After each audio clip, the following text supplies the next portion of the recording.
in The Hague, Netherlands, affirmed that an ongoing independent investigation in relation to the situation in the state of Palestine is underway. In a surprising visit to Kyiv, NATO Secretary General Jens Stoltenberg reassured Ukrainian President Zelensky that assistance was forthcoming following a winter marred by incremental Russian advances in their invasion of the neighboring nation. A proposal championed by Texas Republican Senator Ted Cruz to provide airport security escorts for lawmakers faced obstruction. The Biden administration announced substantial fines against 4 of the nation's largest wireless carriers for illegally disseminating information about their customers' locations. The opinions expressed on this program are those of the host or guest and should not be interpreted as statement of fact. Independent fact-checking and corrections are encouraged. Can we get a cup of coffee in here, please?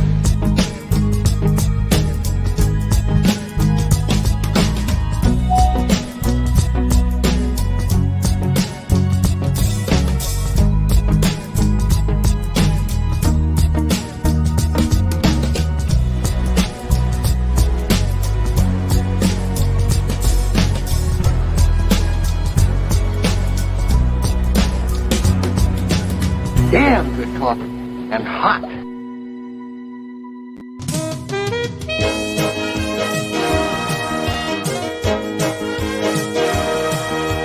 My dog is your mind's best friend. Wake up, America. You've got a dog that needs walking.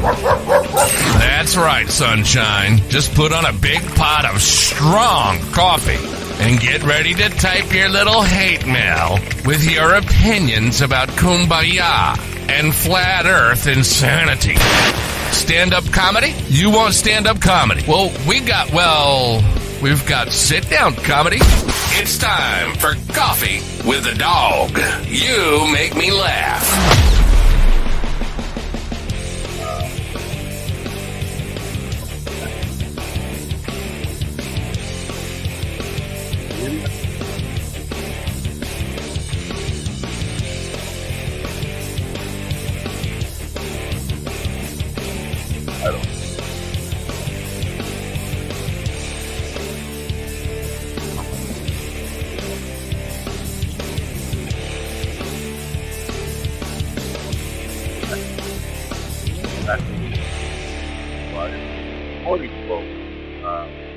I'm doing my homework in class again.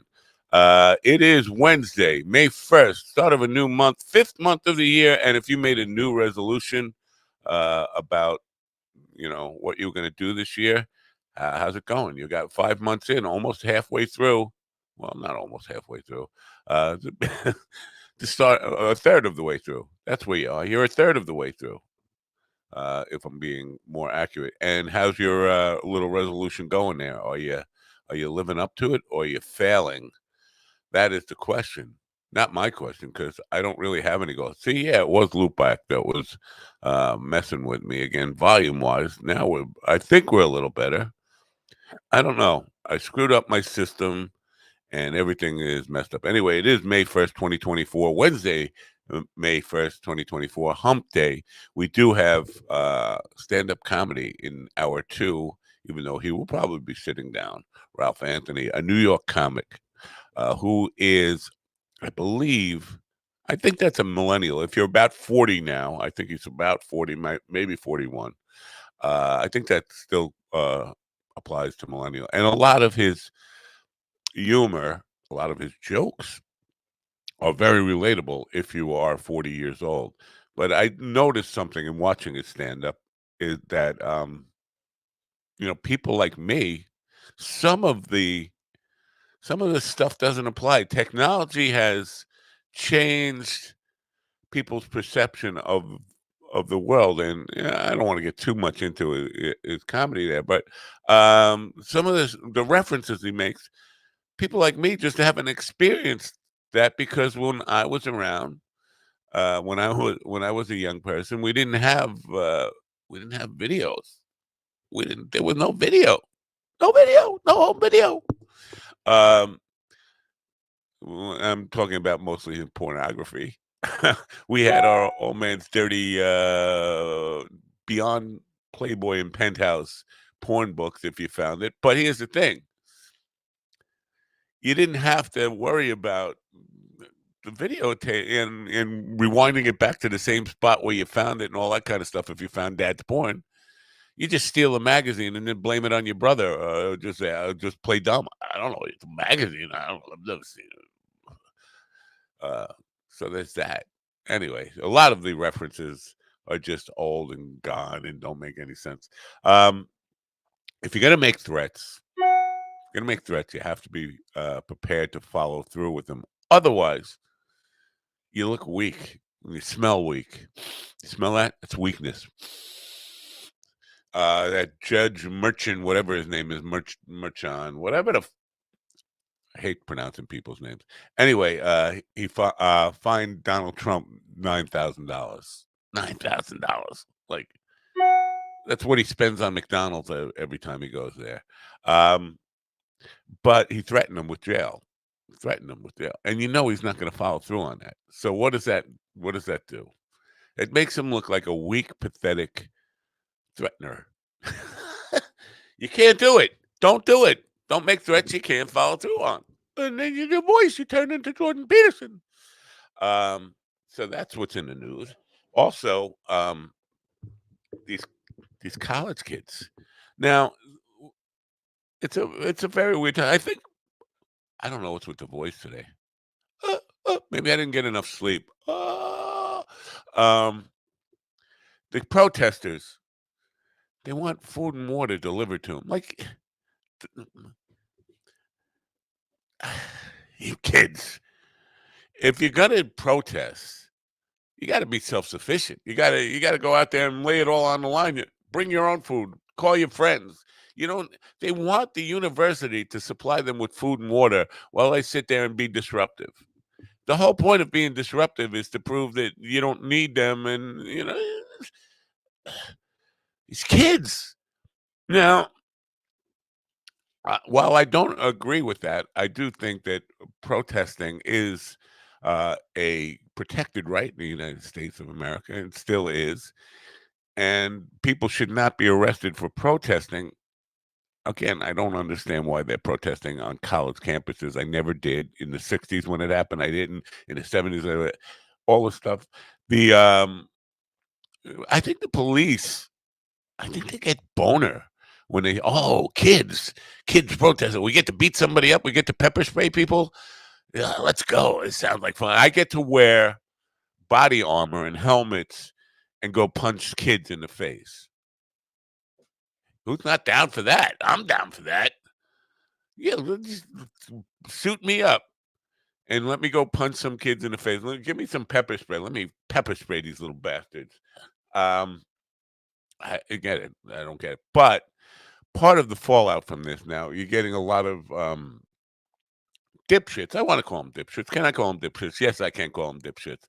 Dipshits on social media saying, hey, college is for idiots, man. Now, people who say college is for idiots, and don't get me wrong, I've been saying for many, many years, decades, long before it was kind of a popular thing to say, that college is not for everybody.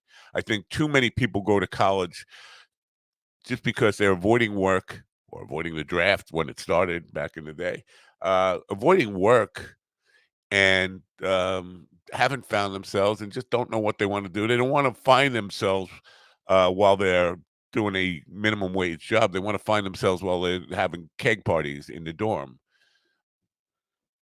But without college, you don't want a world where doctors and lawyers and architects and people who design, engineers, you don't want a world where they haven't had any college. College is important for a lot of professions. The idea that college is for idiots is just an idiot's belief. People who go to college who shouldn't go to college, who have no business going to college, they're not going to get a degree. All they're doing is racking up debt, whether it's mommy and daddy's debt or their own student loan debt, which might be forgiven. Whatever the situation, and they're just smoking pot and drinking beer trying to get some pussy in the dorm room, wasting life, wasting youthful life. The worst life you could waste. I mean, at my age, wasting life is really doing this. It's a waste of life. But I would I guess. Anyway, so you don't want to waste, and there are too many people who just go for liberal arts degree. I'm not even going to declare a major. I'm just going to go and see if inspiration hits me while I'm getting stoned and trying to get pussy in the dorm room. Listen, I can relate. I've been there. I know it. But just because there's shit going on campuses right now does not mean college is for idiots. Speaking of idiots, this is my segue. Speaking of idiots, let's all get ready to point at a cup and steal spots. Yeah. Morning. Oh, Good morning, America. MindDogTV.com. Shop MindDogTV.com for all your Mother's Day needs and wants. If she wants what we got, and we got stuff, MindDogTV.com. What I Enjoy need. the suffering. I like good morning. I guess that promotion, all that dog promotion with the drunk sleeping dog didn't work out because you're a little grumpy this morning, Captain Grump. What happened? We had a line around the corner. So many people showed up. It was insane. I tell you, insane. They're still in line. They are still in line. So the trick, if anybody's listening to and needs help with their shows, is to get a dog to help you promote it, or film your dog getting drunk, and that will help. Heck yeah. I mean, it works. Yeah, there was a line around the block. Most of them were from PETA because they were blaming Ron for the drunken dog. Now, did you take a survey and say how many people are here because they saw the dog video? No, There's no need. I kind of figured it would play out that way because it's like anything with Facebook and Instagram. You don't know if people actually will come out for it because there are people that have 100,000 followers and they can barely get people out to their event. So it really just tells you how passive people really are.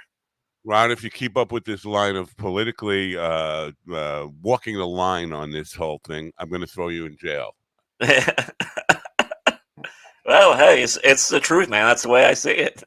I look at that picture behind Ron. It looks like he's staging a sit-in somewhere. It's like he's taking over theater. He's like that trash can knocked over. Monitor speakers on a sheet. I don't know what the hell is that. Yeah, it looks like he's taking over a movie theater. Fast food place, right? It's a fast food counter. Yes, that's flooded. Yep, that's it. All right. Well, it was an empty threat anyway. It was just an empty threat. Throw anybody in jail because, as it turns out, I don't have the power to throw people in jail. I should have thought about that. You can call the police, though. You can actually, but Ron's not in your jurisdiction. So if you called the Long Island police, the two of them would show up. The Long Island police. There are no Long Island police. There's like the Long Island police. There's two officers show up smelling like Bengay and pot. All right.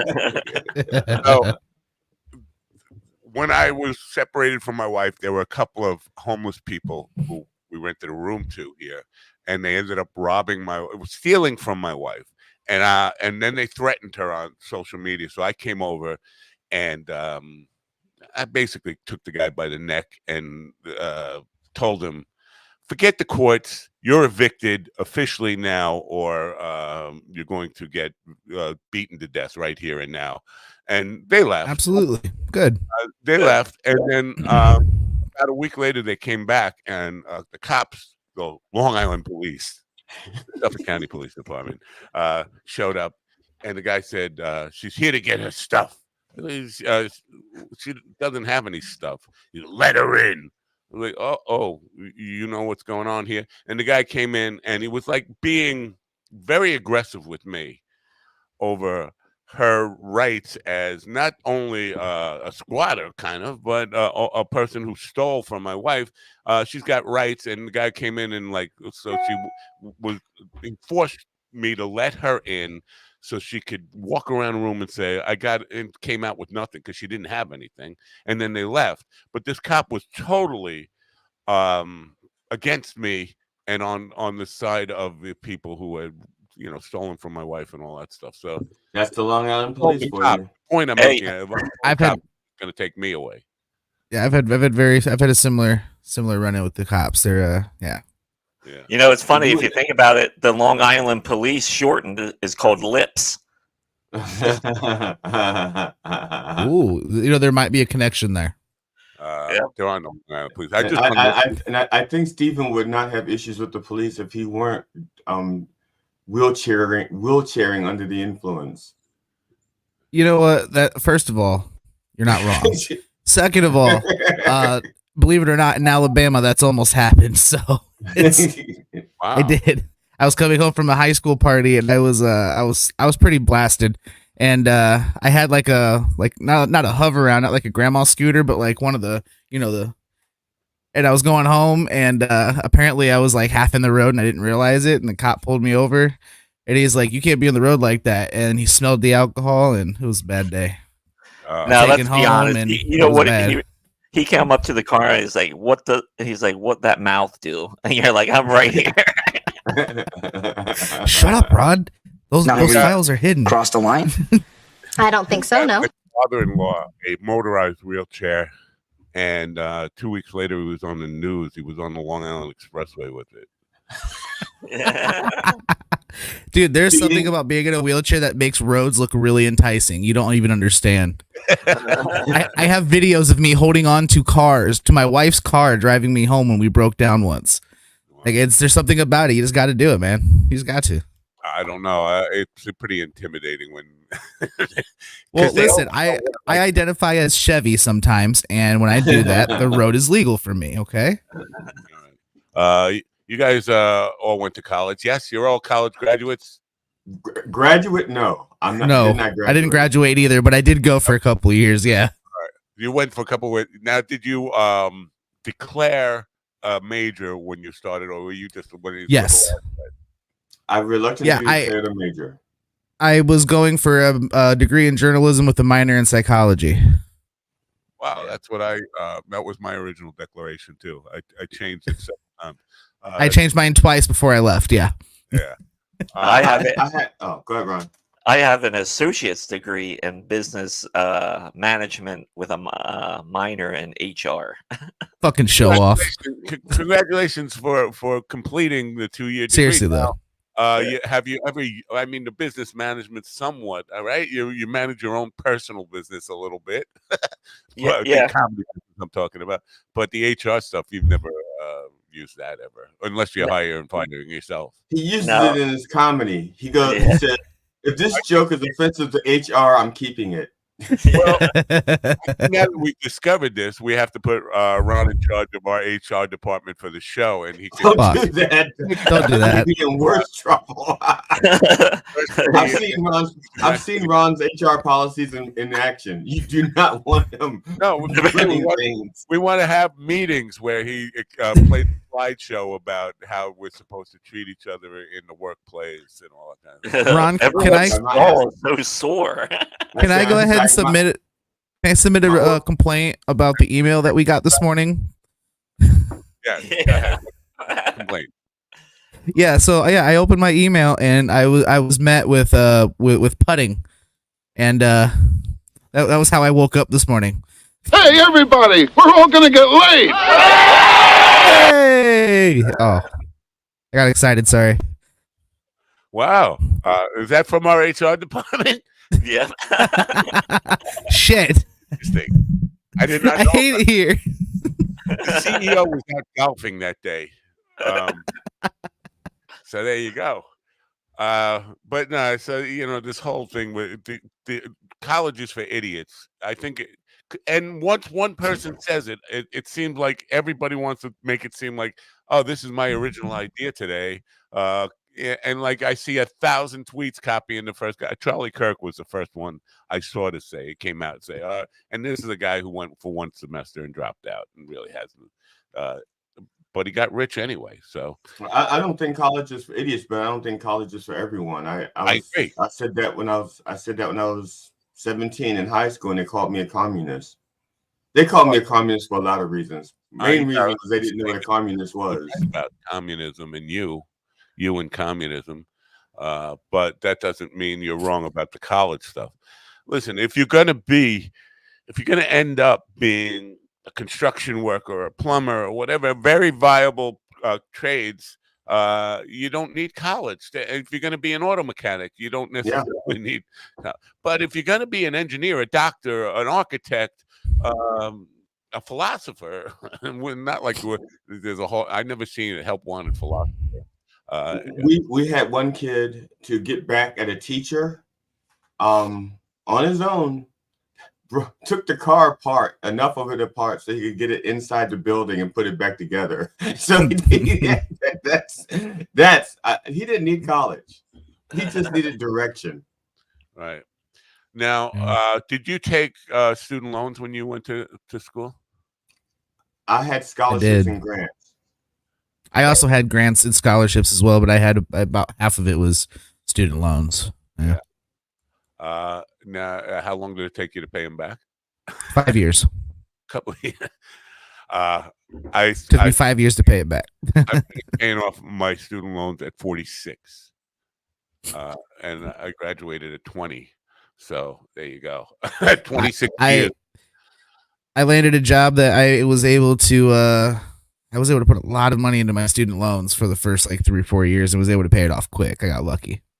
So the whole student loan forgiveness thing is a very touchy subject in America because people my age who paid off their student loan and went 26 years, why should these kids get something I didn't get? I don't feel that way. I feel like, you know what?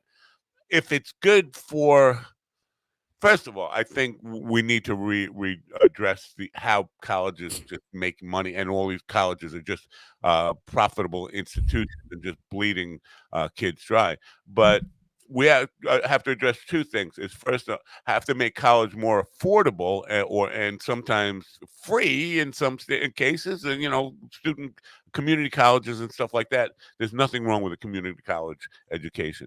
So there could be some free stuff and definitely more affordable college. But then at the end of the day, if the student loans are just so heavy that you can't afford to ever get your life straightened out, I think the government does need to step in and right some predatory things that were done wrong. But I also feel like the kids have to take some responsibility for signing up for a loan, because you did that without thinking you were going to, especially if you didn't graduate. If you just were doing it for me, like a lot of kids when I went to school, it was just, I just prolonging the work experience. Like, I don't want to work yet. I don't want to grow up yet. I want to stay in school. I liked high school, even though I cut out most of it. I like being a kid, and that's all I'm going to do. This it's a very touchy thing. I don't know where I fall on it. I do think, you can't burden kids with so much debt that they can't ever start a life, and then they end up 50 years old and still paying and still deep in debt. Mm-hmm. It's a tricky thing. I'm not one of these old boomers who just I had to suffer. They should suffer. I enjoyed the suffering. That doesn't mean I implore you to have to go through the same suffering. I'm your teacher, and I find you attractive. Oh well, that would have made college a little more fun. But I heard of HR. I'm sorry. No, I agree, man. I think it's crazy that, especially for like folks in my generation who were told no matter what you wanted to do in life, you had to go to college for it, right? Like, didn't matter what you were going to do, what your goals were, what your dreams were, you had to go to college regardless of what you were going to do. And it fucked a lot of people my age. I mean, my wife is still paying off student loans. Most of my friends are still paying off student loans, and more than half of them didn't graduate. Like, they ended up going into better paying jobs that they didn't need college for. Right. And it's still fucking them. I have 2 friends right now who are married with kids and they are still so far in debt with student loans they can barely afford rent. Like, it's ridiculous. They sell the kids. So who's failing is this? The parents, the kids, the guidance counselors, the admissions people at colleges. Now, all of the above. With the admissions people, they have a job to make money for these money mills that colleges are. So that's their job, is to recruit people, get them to pay for it. No matter, we'll sign you up for grants. We'll help you get a student loan, whatever. We want to get you in here so we can get that money. That's the admissions people's job. But doesn't make it right. Stephen Miller's job was to create policies to oppress people. That was his job in the Trump administration. Doesn't mean he is blameless. No, I'm not saying they were blameless. I was just basically pointing out that they are not alone in this, and you can't just lay all of it at the administration. No, it's all of the people that you mentioned. All of them. All of them? I think the students, I think the teenagers, because most of them are teenagers when they go to college, 17 or 18, maybe 19. They haven't been around long enough to understand what fine print is and to understand legalese.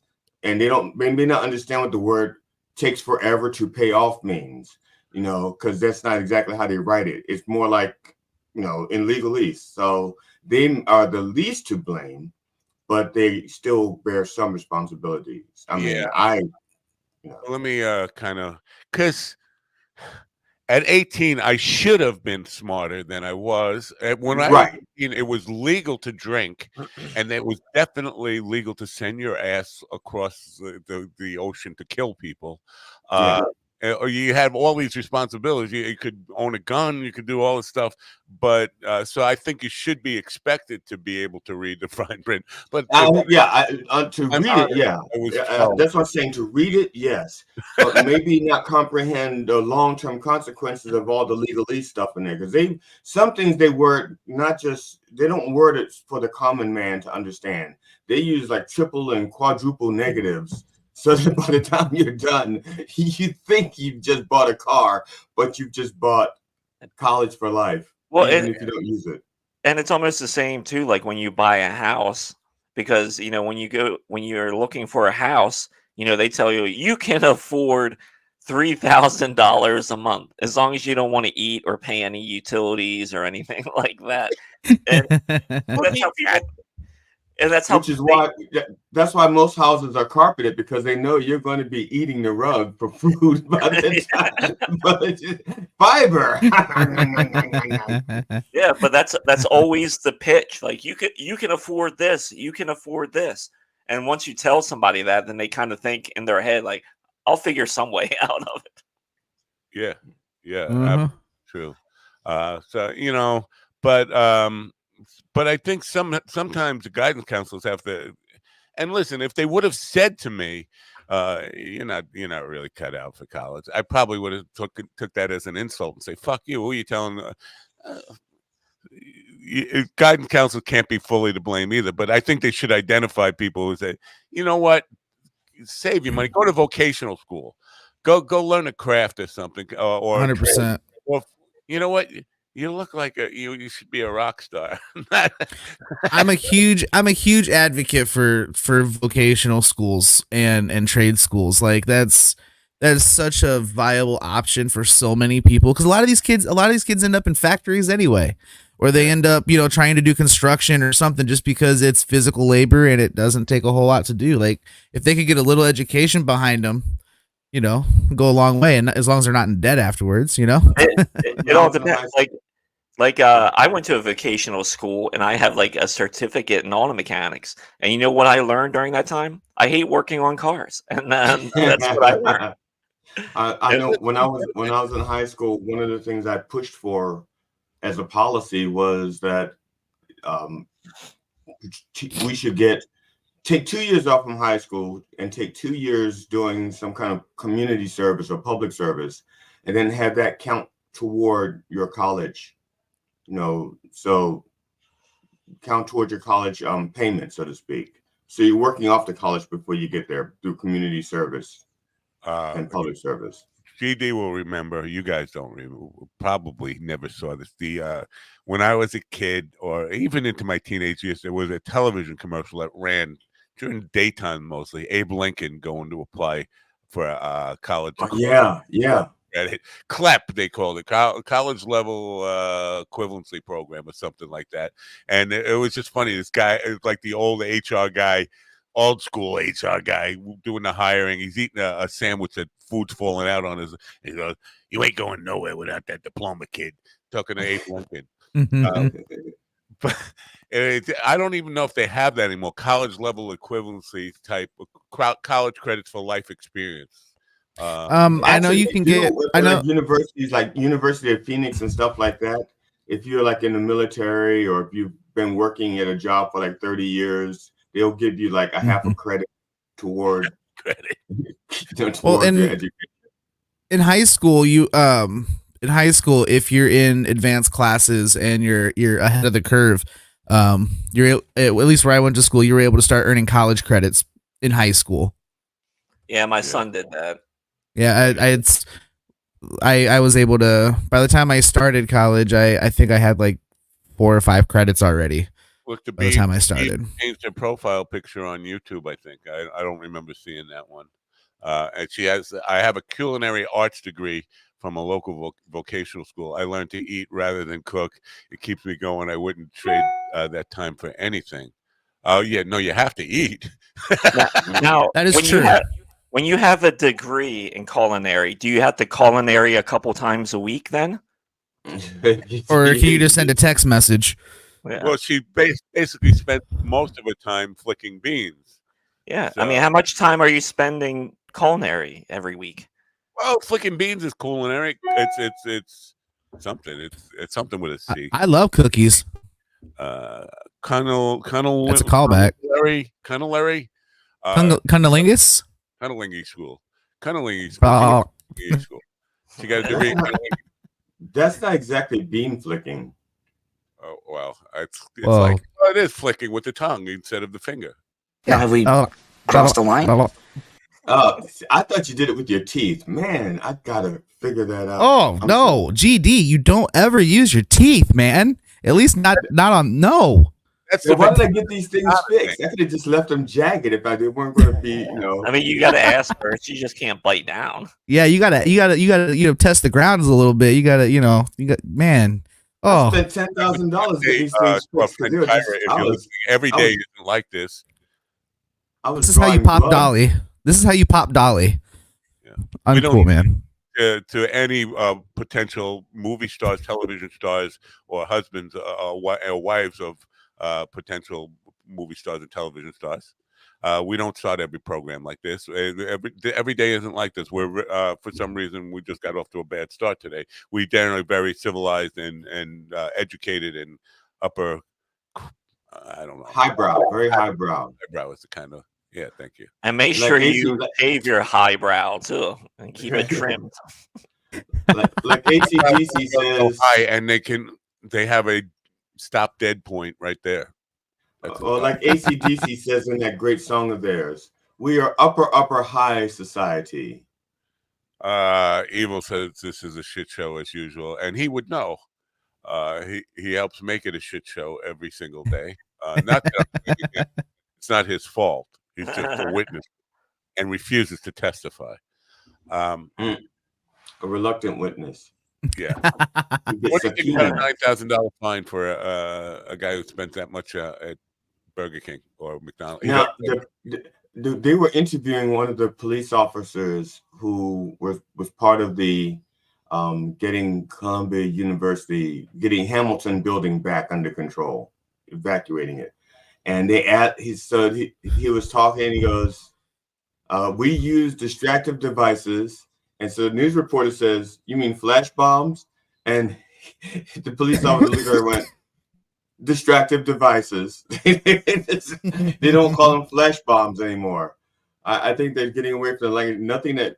Any word that sounds violent. So instead of bomb, it's a device, a distractive device. We're going to come up with a list of those kinds of things, like changing the terminology to a kick in the balls to something like I don't know, scrotum adjustment. We give podiatral scrotum adjustment. Yeah. That sounds fun. That was Benny Netton. Yahoo! I'm getting this is a weird time. I just got like 15 emails. They look like they're about interview requests to be on the show. It's a weird thing because they don't usually happen all at once like this. Probably some That's my bad. Oh, would you put something out? I spent the morning invading a bunch of stand-up comedy chats. And yeah. Good for that. Now, today we will have Ralph Anthony, who is a stand-up comedian from New York, but he's a touring guy. Most of he tours like Chris Monty does, like from Maine to Florida and back, like the East Coast. Mm-hmm. There's a lot of comedians just who are regional headliners. They're not national headliners. They're regional or pick a lane like that. The I-95. That's their lane. 95. Yeah. Well, I met Ralph a couple years ago at the Church of Satire in Hanover.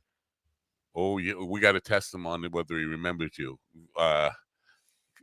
Because if he will, because Ron was in charge of HR back then at the Church of Satire. If he doesn't remember, you got to get really indignant and offended by it. Like, how could you not remember me? All those nights we spent I look in the like David room. Tell, for fucking Christ's sakes, or something like that. Come on, people! I'm late for a meeting here. Let's go. That's what he's going to say. He's going to say, "I was so stoned. I thought Dave Attell opened for me." Yeah. I've been telling that story for years. That's kind of interesting that you know him, you met him, and wait, where was that? That was far out in Pennsylvania, not like in the I-95 corridor. It was Hanover, Pennsylvania. The Church of Satire. All right, so yeah, that's kind of off 95. He must have got lost. Must have made a left at Trenton. Well, there is a place right across the street from there, which is like world famous for their wieners, and he probably was drawn in by that. All right, no. Matter of fact, the sign says world famous. Wieners gets me every time. It says right there on the sign. Yeah. Does it say world famous, Ron? I think it says world famous hot wieners. Original world. Yeah. Yeah, and the inside of that place does look like a hot wiener. It's probably the decor is probably like late 50s, early 60s. And no matter what you order, no matter what you order, they serve it to you on a hot dog bun. It doesn't matter. if you order chicken, if you order fried chicken and fries, they put it on a hot dog bun. I mean, I ordered some kind of. I think I ordered like a chicken fillet sandwich or something. And when I got it, when I opened it up, I was like, "What the fuck is this?" It was on a hot dog bun. And I, matter of fact, I opened it and I said, I think they gave me someone else's food. And I was at the Church of Satire and Bodie, Pat Conway, Pat, the photographer guy. I can't remember his last name. Is it Pat Conway? But anyway, Pat. He looked at my food and goes, "What did you order?" And I told him, he goes, "No, that's right. That's how it comes. That's the way it looks." He didn't have to say that because everything comes that way. He could have just said, "Yeah, no, that's the way it comes." Back when I first started in radio, 1440 AM, WNYG, standing tall and proud. My first sponsor was a hot dog truck. Not a hot dog, not a fast food place, a hot dog truck on the side of the road. Hell yeah. And they had foot-long wieners, and they named one after me. The Mind Dog. I forget what was on it, but it was loaded up with stuff. But the Mind Dog foot-long wiener, special pricing and all. I should look up if I have those audio spots for that commercial. But they pay $25 a week to sponsor the Mind Dog show. Famous hot wiener expansion. Listen, we don't talk about the expansion of the hot wieners, okay? There it is. Famous hot wiener. Oh, I thought it said world famous. It just says famous. Yeah. You know, I was looking for my first belly tattoo, and I think this might be the one. Now, if you really want a good hot dog tattoo, there's a brand called Applegate. Applegate Wieners. I think it's like all natural, and their motto was "We are the cleaner wiener." With my luck, though, that tattoo artist would end up putting the wiener cleaner, and then I'm not. That's not me. So, hey, everybody, we're all gonna get laid.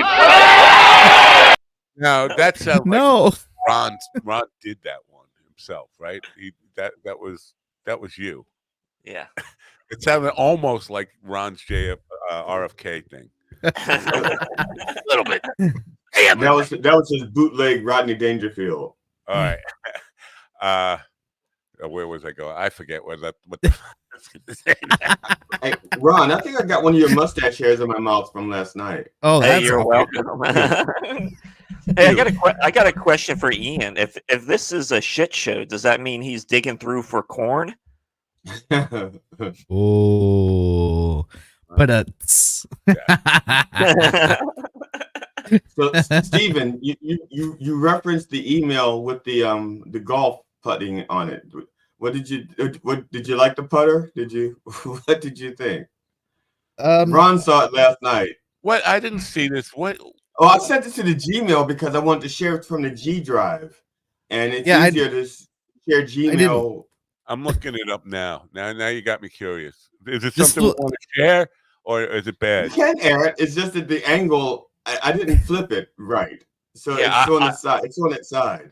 Yeah, I have it here. All right, you guys talk amongst yourself while I look at this. Man, I woke up this morning and I looked at my phone, and I only mark like important people emails, to notify me. And I saw one from you guys, or from you, and I was like, oh shit. And I'm still laying in bed, and I open it up, and I'm just met with the one wood. And I was like, man, this is good morning. That was me. I was testing it out. I was wanting to videotape it so I could see how it worked. Now, have we crossed the line? No, so this is a double-ended dildo. Yes, it's double. Yes, it's called putts. Right, it's double jointed. Wow. Yeah, it's called putts. Yeah. Now, when you go to purchase this thing, we've talked about this. You don't buy it online. You go to a local retailer. I go in person. Right. A mom and pop dildo. Well, yeah, it's mom. Well, actually, this place is called Excitement Adult Superstores in New York. Mom and pop. I give them a plug Nice. right there. All right. Now, it's the person who handles you at the counter, and I say handle. They didn't handle me. That was extra. They offered, but when they told me how much it was, I was like, wait a second. So that real hands-on customer experience, Yeah. The person who serves you at the counter, is that male or female? Is that mom or pop? They were all moms. I haven't seen a male. I've seen male shoppers, but no male workers. They smile at you or anything while this is. I mean, the wink in the eye, like I got great customer service. I got fantastic customer service. I got escorted around the store for each device I was looking for, each item. You have escorts? I told them, yes, I had escorts. Free escorts. Can you go back there and ask them if they would be willing to take a phone call from a live digital broadcaster? I've decided that podcasting is not good. Radio doesn't really explain it because people think it's like an air thing. Digital broadcasting is the term I'm going to use. Ask them if they would be okay with taking are they in the morning? First of all, they open at 9 a.m. No, they open at like noon. I get my sex toy. I've been waiting since 8. What are you telling me I can't go get a pocket pussy and a bottle of lube at 9 a.m.? How about 10 a.m.? You can, just not from there. Well, that's not a world I want to live in. But I would love to be able to call them and have a conversation about how I pick out the right dildo for me, or the right dildo for me is no dildo, by the way. Well, you know what? No, they actually open at 9 a.m. Yeah, I was looking. The time is on the receipt. I don't want to. Butts and nuts at 9 a.m. Hell yeah. We shop at the same dildo store. This is unless Ron just knew the one that JD was talking about. I'm your teacher, and I find you attractive. He's well versed in sex stores in the tri-state area. So I used him as a reference, and they gave me a 10% discount. Hey, me and my wife shop there all the time. They got great customer service. It's great. You know, there's only one guy there most of the time buying the bottom half of a woman, so it's perfect. Yeah, there was always a guy leaving there when I got there. Every time there was a guy leaving there with a dark bag, because their bags are very dark and very thick. I think we have you guys on tape. Hold on, let's see here. Hey there, I'm Mr. Geronimo, product manager for Tracy's Dog. What is Tracy's Dog? Well, for $50, we send you a high-quality sex toy right to your door. Yeah, $50. Are our toys any good? No. They're f***ing amazing. Yeehaw! Each toy is made with body-safe silicone. We are constantly evolving and innovating our product line. They are built for one thing, to shake your world with orgasms you ain't never seen before. Do you like spending $100 for your sex toy? 80 of it goes to retail. What about bumping into your family while at the sex toy shop? Good taste. Get the pleasure you deserve without broadcasting your secrets. And think of all the money we're going to be saving you.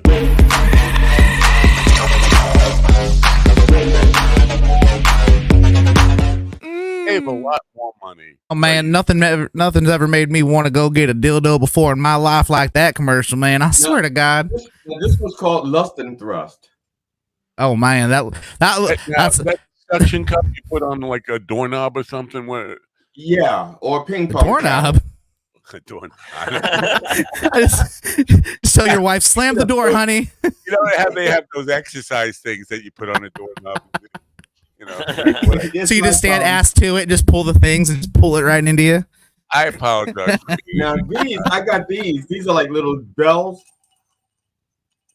I'm sorry. What's the reason for the bells? I'm just joking. They're not bells. I was doing this at the same time I was doing this. He got some rattly wieners over there, man. Yeah, these are shot glasses. See? Nope, I ain't using that. Nope. I know the perfect drop. I got a pool later today. I don't go. I haven't seen it. I should say I don't go to bars because I play in places that have bars, but I'm so far away from the bar that I wouldn't know. Back in the day, when I used to be closer to the bar, blowjobs were a thing. Sex on the beach. The shot globe. Yeah. Did they still do that? Yeah. Yeah. In fact, some bars they'll give you they'll spit the shot in your mouth and slap you in the face afterwards. That's what they would do that. Yeah. But that's an after millennials thing. Millennials aren't about that. We don't like spit. That's gross. For guys to do that, I feel like well, it's usually female. It's usually the female bartenders doing it to guys mostly. Yeah. Yeah. It's not usually some greasy fat dude behind the bar spitting into chicks' mouths. When did they stop doing it that way? Yeah. Because back in the 80s, that's the way it was done. I don't know anything about the 80s. I was born in 91. I wasn't even dripped down my daddy's leg yet, man. Well, did your daddy have a leg drip down? When was he born? Because was your mom born in 77, you said? My mom was born in 73. My dad was born in 69. Nice. Yeah. 69 was a good year. Apparently everybody ate. Sorry. I will be 110 2069. I'm looking forward to my 110th birthday. So I don't know why I said that. When I for my 60th birthday, I did a 1 hour special, a closed show for a free show for people, for my fans. So the two people showed up. No, I actually had it was a free show for the deaf. Yeah, it was my 60th year. My 60th birthday had a free show for my fans by invitation only. And at the end of the thing, I invited them back for 60 years, for the next one in another 60 years. I sent the invitations. We'll do it again in 60 years when I'm 120. And people actually responded. Oh, I mean, they understood it was a joke that I don't expect them to be around in 60 years. I'll be around at 120. Oh man. I'll expect to be around another 60 minutes or 50 minutes or even a minute. But anyway, the thing is, I got 4 shot glasses and there's 4 of us. See? So, I ain't anything out of anything that looks like that. Maybe just the tip. We could do shots together, guys. No. Wouldn't it be great? First of all, we've discussed the size of the hole in that thing. That really freaks me out a little bit. Yeah, that's a urethral problem there, man. I'm not that way you can put like chunky things in there, like maybe small ice cubes or small olives, small onions. Drill bits in there. Nobody wants a dick that chunky stuff comes out of. See, you can also put a pencil in there too. Ow! Stop doing that. You're making me clamp up over here. Stop it. It's an ink pen caddy. It's an ink pen caddy. Ah, there we go. So put this on your desk at work. You thought the show's gonna get you in trouble. The new Mind Dog pen holders will really get you there. For Mother's Day. Remind me in 8.5 minutes. We got to get to news because yesterday I got in trouble. I actually got in trouble for not trouble, but I'm just saying the Mind Dog TV pen caddies just in time for Mother's Day. Can we move on from the cocks? Sure, I got different stuff to show. I got different stuff. No, we don't need any more sex. Well, will you close up your armory? Nobody needs to see it, man. Right. Come on, people. I'm late for a meeting here. Let's go, go, go, go, go. Now, I can't wait to blow this one up, though. I got to blow this up. Jesus Christ. How much security check do you spend on fucking adult toys every month? This is still in the box. I have to see if the wig is going to fit on it. At least you're not picking this shit up from Goodwill. You know? What are you gonna do with that stuff after the show? Well, the show is supposed to be recurring. It's going to be that show, and then we're going to do it again in 3 months. He's doing it before the show because. So, the idea is to eventually, if the fan base picks up I'm going to do the show once a month eventually. If the fan base. Yeah, because you have to sell tickets. You know, you got to sell tickets, and if there's no asses in the seats, then there's no point in me continuing. So we'll do this show. I think, and then in 3 months we're going to do a second one to try to see if it's building up, and then if it works, then we'll do it every month, once a month. I'll be doing that show. I got to put that in the new titles for all the new shows moving forward. Not safe for work. No point in continuing. Coffee with the Dog, episode 621, or something like that. No point in continuing. I like that better than enjoy the suffering. No point in continuing. So that's the idea. That's the idea because I was asked to create a show that they can do once a month. Yeah. So that's the idea. You're an idea man. Better than a yes man is an idea man. I like that. And we have a game. These are eggs, and we have a game where you have to reach inside the ovary and harvest eggs. I'm still building the ovary that you have to reach in. I think like eggs over easy. Stick your hand in this bucket of lube. That'll be like the funniest thing Matt says all day. That was good. We have observances. We got 5 minutes. Can we do observances? We got any days that we should be like cognizant of? Yeah, give me a second here. Let me pull that up real quick. Boy Day. It's National Dildo Shot Glass Day. Her name is Sweet Jasmine. In case you need to order her, Sweet Jasmine. Yes. Okay. So I got today's observance. Movable arms and legs. This is what. Me too. This is what GD needs right here. Oh no. The Dune bucket. No. I don't remember. We took pottery class. Okay. A lot of single dudes went to see that movie, I heard. All right, so today's Agriculture and Labor Day. Child labor. No. Beltane. Let's heal the world with fire and celebrate the beautiful festival of Beltane. I have no idea what that means. What country is that in? Because they have festivals where they actually throw fireworks, or now they use fireworks and stuff. Beltane or May Day is celebrated every year on May 1st. It is one of the 8 Sabbats and falls halfway between the spring equinox and the coming summer solstice. It's a commie holiday. Yes. May Day is. Yep. Blessings Day. We have a couple Appreciation Day.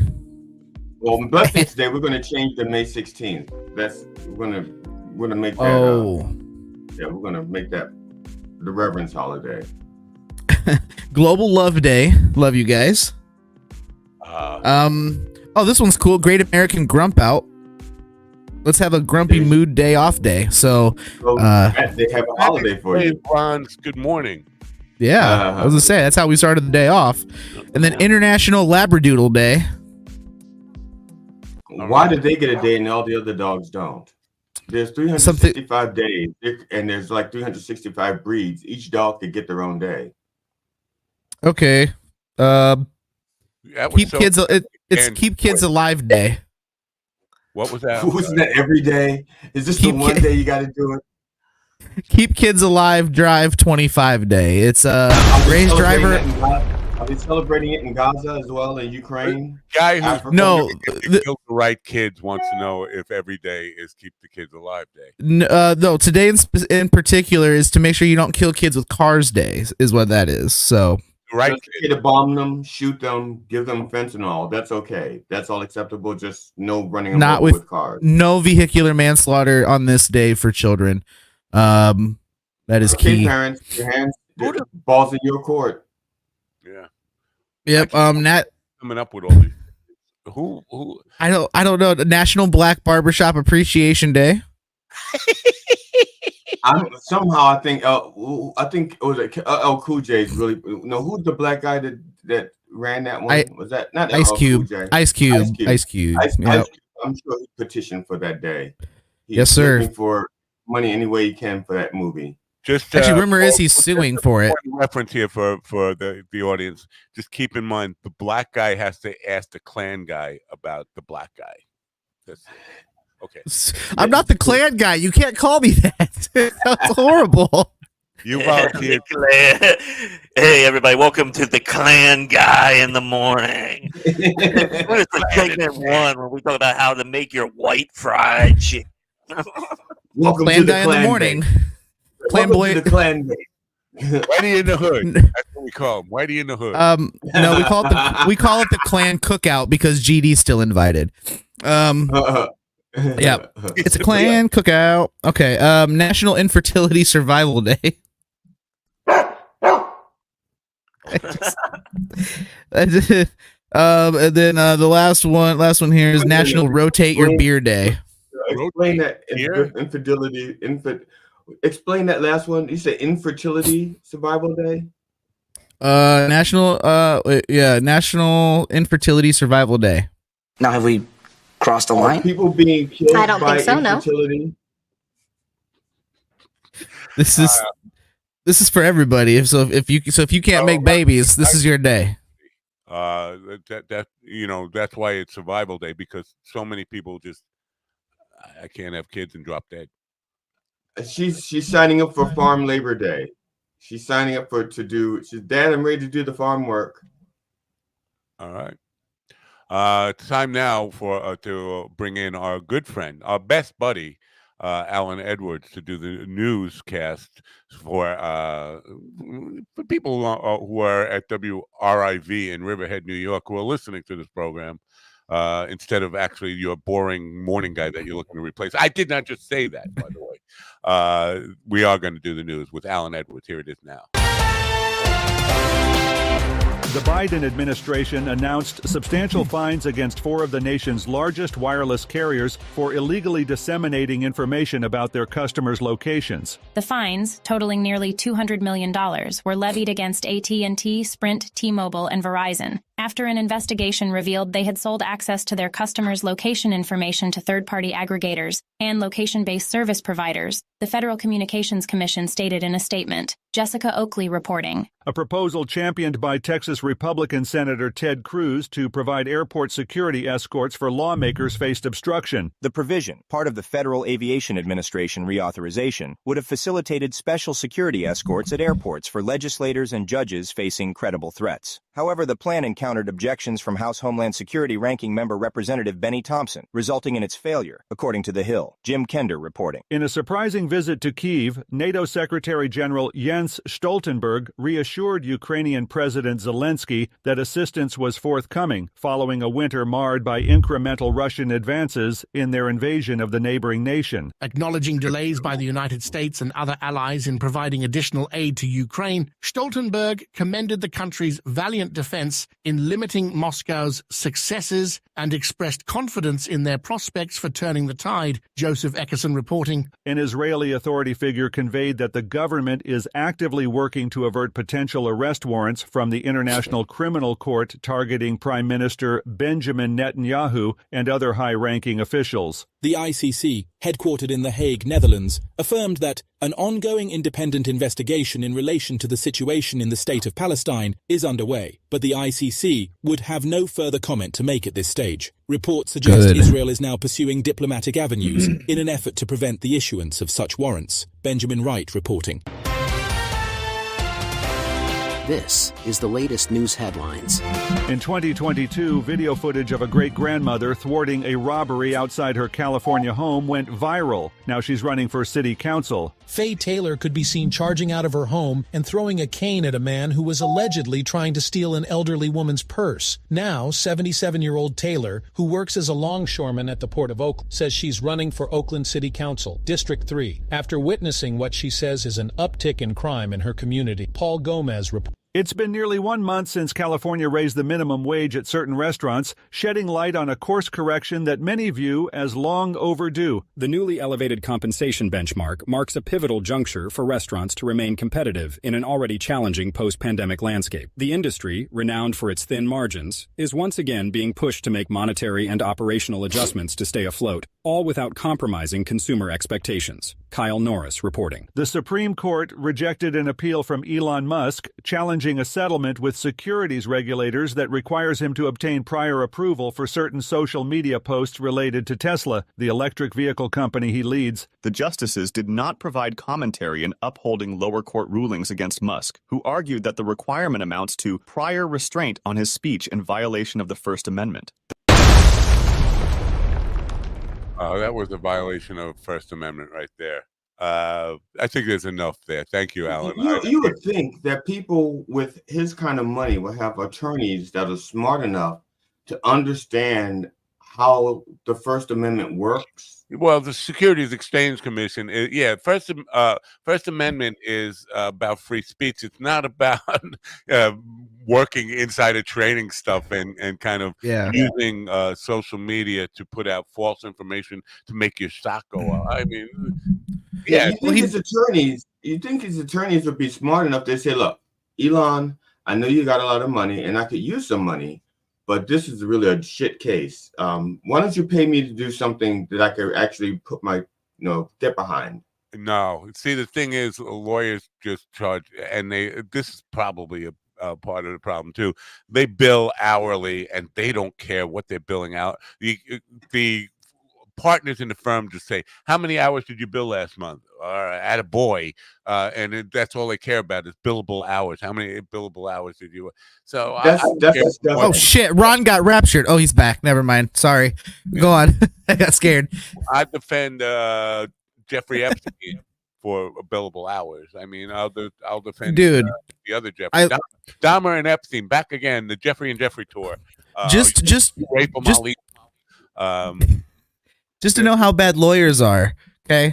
Just watch a documentary about a Nazi war criminal hiding in Ohio, and he was sent to Israel, and they still found him an Israeli defense lawyer to defend him for killing 29,000 Jews during the Holocaust because paychecks. Yeah. What was that? What were the billable hours? The billable hours. How much did they? Well, I mean, as a Jewish lawyer, you're paying top quality dollar right there. So I have a question about the 77-year-old woman who defended another woman. Ron Kane at somebody. It says she's a 77-year-old longshoreman. I didn't hear that long. That's what they. Now, I was hoping they were saying that she used like a retired longshoreman, but the way they said it, it sounds like she works to this day as a longshoreman at the age of 70. You're up for age limits on longshoremen, and you're going to kick her out of her job. No, I don't think that people understand. No, I want people to understand what difficult job being a longshoreman is. Not always. Huh? Not always. It was during on the waterfront days before the union, when Terry, whatever his name, Terry Marlon Brando's character went in there stumbling in to get for union rights. But once the unions took over, it's not really. I mean, depending on the 77-year-old grandma, my grandma could have kicked that job's ass. She would have been a rough longshoreman. My grandma right now could kick that job's ass. Let's go. Grandmother Kane at something. I'm wondering if it was Ron or like a brother, or which cane did she throw at the criminals? I don't know. Peter Kane. But I would like to take this time to announce, coming this fall to a TV near you, Jeffrey and Jeffrey. Jeffrey Epstein and Jeffrey Dahmer together in a sitcom for the ages. I don't want them in me. No, I'm not going to the island. I refuse. What's for dinner? Fried teenager. Yeah. What'd you make for dinner, Jeff? I don't know. Was it a kid or was it an adult? This fall, the Jeffreys are at it again. This time, no one's safe. And don't forget our controversial sausage episode. Are they Dick or are they Eckridge? Find out next time. It'd be like, and guest starring the guy from Nightmare Kitchen or whatever that guy. Gordon Ramsay will tell us how good are these dicks. I'm gonna tell you, Mike, these cocks are not good. These cocks are raw. Is it gay if it's like fried dick? Is that gay? That's not okay. Gay. I mean, I've eaten testicles, so I'm gonna say no. You go to the testicle festival every year. I'm a fan of Rocky Mountain oysters. Yeah. I want to apologize to Kira Sedgwick and Kevin Bacon. I know they're listening, and this is not the show that I had in mind when I had envisioned when I started. Coming this fall to Jeffrey and Jeffrey. Kevin Bacon makes his debut. When I started this show, when I created this show, Coffee and Dog, a few years ago, I had in mind something that would uplift people and something that my people would be proud that I was doing. Certain people are uplifting right now. It's evolved, and I apologize. All right. I'm not afraid of offending Kevin Bacon because when he was in that movie, being invisible, okay, he did some pretty questionable things, okay? Yeah, but he was invisible then. And he did some pretty questionable things in JFK, if you recall. That's true. And in X-Men, you sicko. Welcome to the show. Billable hours. I don't want to. Let's be nice, because I love Kevin Bacon. I love his music. I love his wife. I love his goats. Yeah. Kevin, Kira, we love you. The Positivity Potato loves you. Yeah. And yeah. Positivity Potato, which is invisible. Yeah. There he is. Yeah. It is now. He gets camera shy. He gets camera shy. This idea about Benny and the bouncer. Benny was a bouncer. Benny getting arrested. They can charge him, but they're not going to get him, right? Nobody falls to go. I was going to say, where's Benny? That's what I was going to ask. Is how does that work if he's going to be charged with these? Possibly. I don't think he could ever be arrested. I mean, it would be. They'd have to invade, right, to get him. That's my question. He's going to travel. He doesn't travel. I don't know. He's not gonna travel if he has a price on his head. He's not traveling. There's no way. If he'll ever goes to the White House, and they're not going to arrest him. right? They No. pay for them. They pay. I don't know. It's just so No, weird. what to do is they have pilots on the plane. So when he gets on the plane to fly to Washington, they'll say, "Sure, Mr. Benny, we're this big Rochester. Sure, Mr. Benny, we're going to Washington. Yeah, Mr. Benny. Yeah, Mr. Benny, we're going to Washington." And then he You're right. flies them. Not hearing you talk like that is because it would be good if she came in and gave you a beating for talking like that. She will. And then Rochester flies Mr. Benny to like some country where he could be arrested. Yeah, it's just like they're putting in the effort to make sure he doesn't get indicted for what? You know, they're not going to come and get him anyway. Or maybe I'm wrong about this. Maybe you're allowed to just go arrest. Well, I wonder if is that something the UN would serve and they would go in and pick him up, or is that's I don't know how that works, but that sounds like a shit show.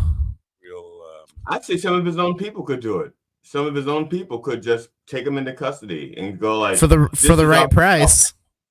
This is our peace offering. We will give him to the people of Qatar, and in return, you'll give us all our hostages and the people involved in Hamas. Just send us the Hamas guilty and our hostages, and we will give you Bibi Netanyahu and the rest of his right-wing clan on a biscuit. We'll send them right on over to Qatar. We'll make the swap.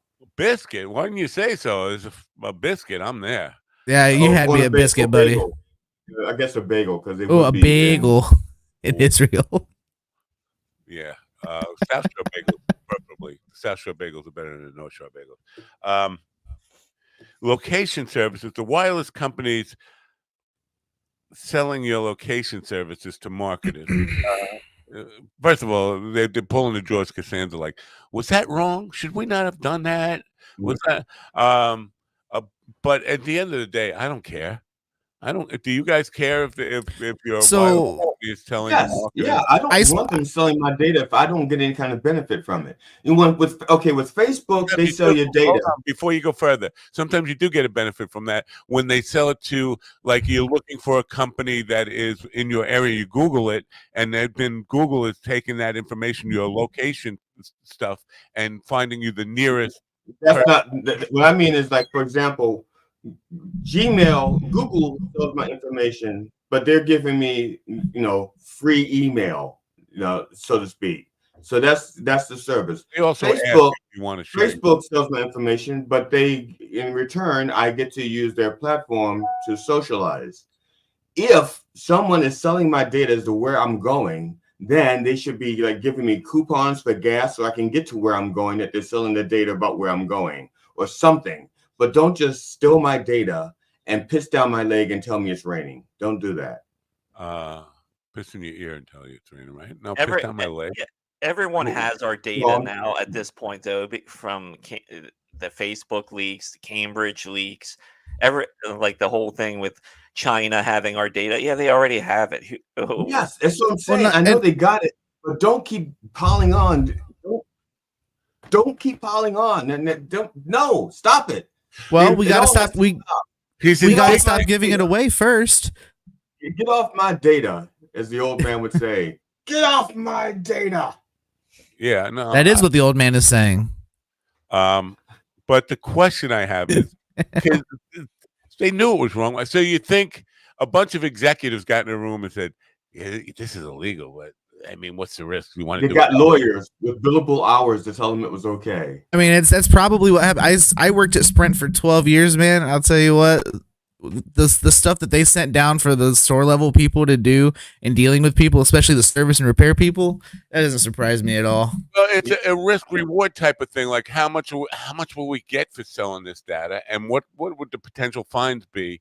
And at the end of the day, I think the fines are probably just a drop in the bucket to the money they make. So why not just keep doing it? Yeah. Remember when, I don't know if you guys are aware of this or remember this, but Wachovia and Wells Fargo, after Wells Fargo, I think, owned Wachovia. I always saw Wachovia. Wells Fargo was stealing money basically from their customers by opening up fake accounts in their names. Right. Charging them all kinds of ridiculous fees for services they weren't using. Wells Fargo got busted, and I don't even think they got a slap on the wrist. I mean, proportionately, I think, and they're still in business. You know, they were never punished for that. I'm sorry, death penalty. They did lose enough business to downsize, though. They were losing that business anyway. That's why they started cheating people. No, they really didn't get any repercussions at all, realistically. Wells Fargo people who are listening, the people at Wells Fargo, we are definitely still interested in the sponsorship stuff that we talked about, and we will retract everything that GD just said. But I won't. And Bank of America is worse. That's the reason why their initials are BOA. They're BOA. They strangle their customers. BOA, Bank of America, strangle their customers. It's just a work, because that's what people like. Oh, they're going to give away our location data. Like, everyone knows they're doing this shit. I mean, they're heartless corporations. But I think it's a work, so that way we'll talk about that instead of the overpricing that every cell phone carrier charges their customers at this point. It's so fucking overpriced. It should be so different at this point now. That's part of the reason I left cell phones and I became HR for Walmart. Was I felt so guilty when somebody would come in and say, oh, we need phones for whatever, and I gotta talk, and I gotta sell these people $1,400 cell phones that they're gonna pay monthly on just to own, and then service on top of it. And the thing is, I can't even give a real quote because of all the fees and taxes and everything. It's like, how's my bill gonna be? Anywhere between $230 and $350. Like, that's the estimate you have to give, because they're literally just fucking you raw dog and charging you for it. Right. It's really bad. Like, prepaid is such the way to go. Something that they want you to replace within the next year anyway. Oh yeah, that's the thing, is they'll sign you up for a 36-month agreement to pay off a phone, but then halfway through they'll be like, you can go ahead and turn it back into us. They'll sell it used and give you another phone to start paying on. Yeah. This is exactly what they do. But on the other hand, if they didn't charge so much money, I'm pretty sure that the reason why they charge, and this, I could be wrong, somebody could fact check me, but I'm pretty sure that the reason why they're overcharging is so they can take that extra money and set it aside so they can settle lawsuits for when 5G and 6G is giving us brain cancer. That way they can give us money to, for our doctor bills. That's what it is. They're setting all that money aside. I'm sure they're not buying back stocks or anything like that. Or taking CEO golden parachutes. I'm pretty sure they're setting that money aside so that when we get brain cancer, they can help us. Now that would be too honorable. They're just they need the money so AT&T can keep buying up entertainment companies and be this large behemoth. So that way you only have. So cynical. I can't believe what you do. What that mouth do? You are so cynical. How did you get to be? Ron, who hurt you? Who hurt you? Did AT&T touch you? Show me where AT&T touched you. I'm pretty sure that they're taking that money. I'm pretty sure they're using that money for good humanitarian purposes. I'm almost positive. Almost positive. Well, I have to be fact checked, but not fat shame, but fact check. Hey Matt, your mic is really low. My wife is really low. Oh, my mic is really low. Whoa! Tell Mike to come up for air because he's really low. Where's Ralph? Is my mic still very low? Is my mic still very low? Your mic is like a fifth lower than it was. All right. Heck yeah. People who are listening on the radio and don't know what's happening, this is your colored commentary by your colored guy. Matt has stepped out for the moment. Apparently, he was having technical issues, but he will be replaced by Ralph the Mouth Anthony as soon as he can get his act together. And once Matt comes back, and we'll run a commercial, and then we'll bring Ralph the Mouth in. As a matter of fact, forget that. Ron, find us a commercial that we can run. Where's that was probably the worst. There you go. That's better. Yeah, Matt, run a commercial because Ralph is here, and we can run a commercial, make some money. Commercial. Well, we already did one commercial, but we could do another commercial. There's no problem with doing two commercials in a single hour. Or did we do the last one over 2 hours ago. Anyway, in video, man, in video, you gotta get on the in video stuff. It's I was thinking of the Blessings and Blasphemy commercial. But okay, sure, we could do the no. First of all, commercials are not 8 minutes long. That commercial is like That's 2 minutes and 21. 2 minutes and 21 seconds. It's 3 years and 21 seconds. Is that what? 2 minutes 21 seconds. 3 years, 21. It just seems longer. Yes. It just 3 years. 3 years. It just seems longer because you're listening to it in slow motion. Can you hear my mic? Yes. Hey there, fellow content creators. Are you tired of seeing your YouTube channel growth at a snail's pace? Well, I've got some good news for you. InVideo is here to supercharge your channel growth. With InVideo, you can create eye-catching and engaging videos in a flash. Say goodbye to spending hours editing and perfecting your content. InVideo's user-friendly interface makes it a breeze to create professional-looking videos in no time. But that's not all. InVideo offers a treasure trove of customizable templates, so you can easily tailor your videos to your unique style and brand. Stand out from the crowd and leave a lasting impression on your viewers. And the best part, InVideo is not just a video editing tool, it's a one-stop shop for all your YouTube needs. From creating thumbnails to adding subtitles, InVideo has got you covered every step of the way. So what are you waiting for? Give your YouTube channel the boost it deserves with InVideo. Join the ranks of successful content creators who have used InVideo to skyrocket their channel growth. Trust me, you won't regret it. Skyrocket might be a little bit of an exaggeration. You get more views. Now, you can stop stealing my spot, you spot stealer. Sorry. With us, joining us now is a comedian who is, as I said, a regional headliner. I think working the East Coast pretty hard. One time he did get lost in Hanover, Pennsylvania. We forgive him for that. He probably made coming back up from Miami or something, coming back up from South Carolina, North Carolina, probably made a left at Trenton and ended up in Hanover, Pennsylvania, which it can happen to the worst of them or the best of them. Well, Hanover, they say that Hanover's motto is you come for the uts and the uts and the putts, and you stay for the wieners. Little potato chip joke there. That really didn't land with anybody, but he's used to that. Anyway, right now, let's welcome into the studio Ralph Anthony. Ralph, welcome. Hey, what's going on? Thank you, fellas. Welcome, Thanks for man. having me.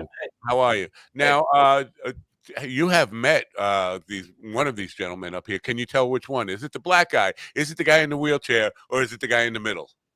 Well, given that everybody's sitting down, I can't tell who's in the wheelchair. It's me. See, that's me. The guy's with the name Sitcom. Nice. I think I've worked with Ron. Oh, a winner! We have a winner. Yeah. In Hanover, Pennsylvania, by the way.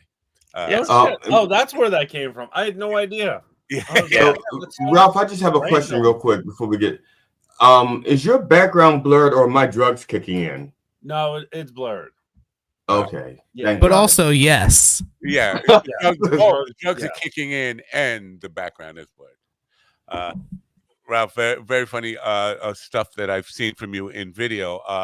Now, are you, I was guessing by the material you were doing that you are kind of a millennial or early millennial, late millennial. Where do you fall in? Because some of the humor seemed to be not for boomer generation. If you're a boomer, you can't relate to some of that stuff. No, I was born in 81, so I am. See, Ralph the Mouth 81. Yeah, well, I'm a geriatric millennial, apparently. Indeed, that's exactly where you fall in. Well, it's great because that's one of my new opening jokes is talking about that. So, cool. Yeah. Hell yeah. Now, do I have it correct that you basically work the East the I-95 corridor of comedy clubs? Yeah, I pretty much work all over the country, to be honest with you. The West Coast? A little bit, yeah. Yep. I started back in September was my first trip out. No, I'm sorry, May last year. So I've been out 4 times. Wow. Do they receive New York as are they because they seem there's I hate to start like a hip hop East Coast West Coast thing, but I do think there is an attitude about New York-based comics when you get out west. Is that just my perception?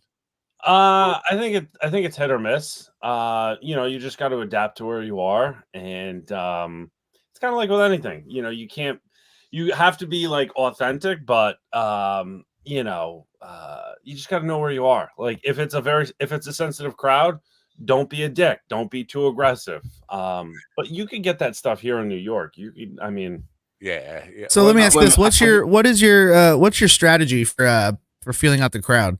Do you show up early to kind of get a feel for the crowd, or do you just kind of peek from the curtain, or because what do you do? I usually show up early. So I'll watch a little bit of the host. I'll watch a little bit of the feature if it's like a 3-person show, or a 4-person show. But if not, I just try to just hang out in the back, peep behind the curtain. That's really it. Also, you gotta depending on where you are.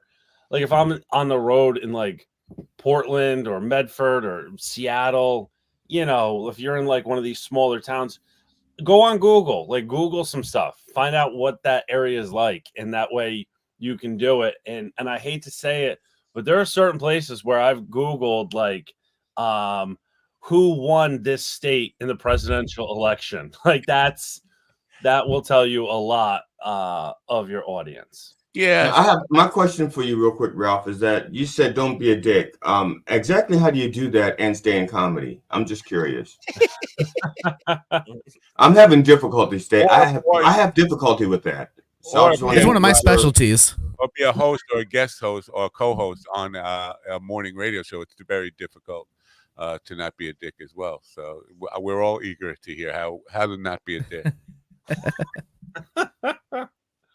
Just smoke weed, man. Smoke weed before you go on stage. I love it. Hell yeah. I'm in. Hell yeah. By the way, the white weed is for passengers loading and unloading only. Last night, and I wish I could pull this clip up really quick, but it would take too long, and we'll be inept at it. I was watching Joe List, who is, I think, one of the great people working in comedy today. It was a Barstool sports thing, and he was doing crowd work, and it was dying. It was failing miserably, and I don't know why he even let it go on YouTube. I think eventually he probably saved the show, but I watched for 6 minutes, and it was like he was standing on stage, and people were just like, "Oh wow," like looking at him like that, and I thought that's got to be brutal. Have you ever had to deal with that? And how long would you do that before you just say nobody is even paying attention to me? I got to get the fuck out of here and just give it up and even not getting the light, just walking off stage and saying, you know what? They don't like me. Oh man, that is a fucking slippery slope, my friend. Yeah, if they don't like you. Oh man, if they don't like you, you'll know right away. But that's the thing. Like if you book the headline, you're up there for 45 minutes at least, an hour. You got to do your time. I would rather die 1,000 deaths on stage than piss off one club owner. Right. Yeah. Like I would rather come back. They book you because they know you're funny.